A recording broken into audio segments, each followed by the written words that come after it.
For this final video, we're going to look at the remaining string types, which are the existing feature constraints.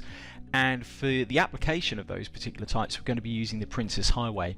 We have in play here 4 alignments, and this alignment here represents the centerline of the existing road. We have an alignment on the left and the right side to represent the existing edges of bitumen. Then we also have an alignment to represent a hypothetical existing footpath. Now the intention is that we're going to use Project Assist to create this existing road for us, but we've actually got a template which we'd like it to use. So we're going to go up to the Roads tab and just go up to Create Edit section, and we're going to go ahead and pick the Prince's Highway template that we've already created. So as you can see here, we've simply got a very basic template with an LEB, an REB and the footpath codes on the right. These are the codes which are going to be coming into play. The remaining codes will remain as they are. They won't be adjusted by Project Assist.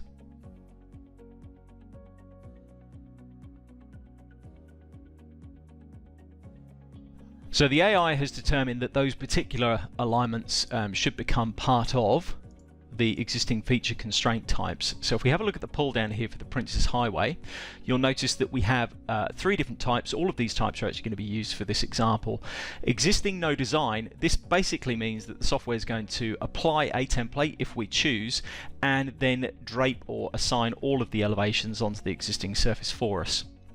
The left edge of bitumen and the right edge of bitumen codes are going to be positioned onto these alignments, which you can see here, and also because we've chosen road edge control, or because we have road edge control being chosen for us, those particular codes will be matched onto the existing surface. The same goes with the footpath. We have an alignment here for the footpath. Horizontally, that code will be positioned onto this alignment and then matched onto the existing surface because we have no design. So this is a very simple way of being able to recreate an existing road scenario.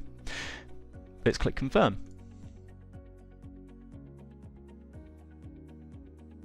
Now the only string that's now available to us is existing road centerline, because all of the other alignments that were in play are going to be a result of what we do with Prince's Highway.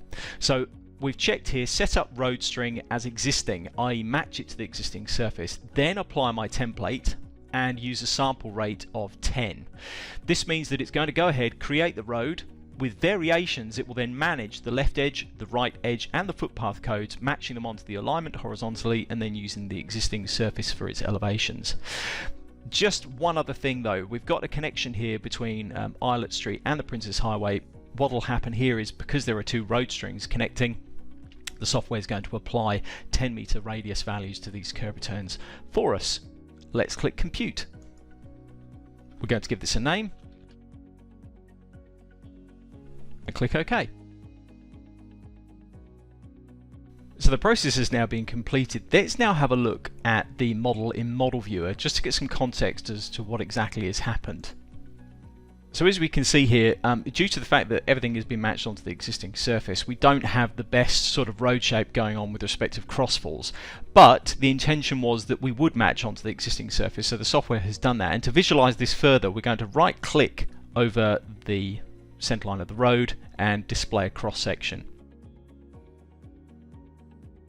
If we look closely, we'll notice that the LEB, the REB are both matched onto the existing surface, and the same goes with the footpath code. In respect of the centerline, we can just click on the vertical grading editor button here. Obviously that's not controlled with the variation, but we can see here how the software has used the auto profile entry, reference surface, to match onto the natural surface. So this is a very quick way of being able to match onto existing constraints, or as we've termed it, existing feature constraints with a proposed template, and have the software manage the existing parts of your design accordingly.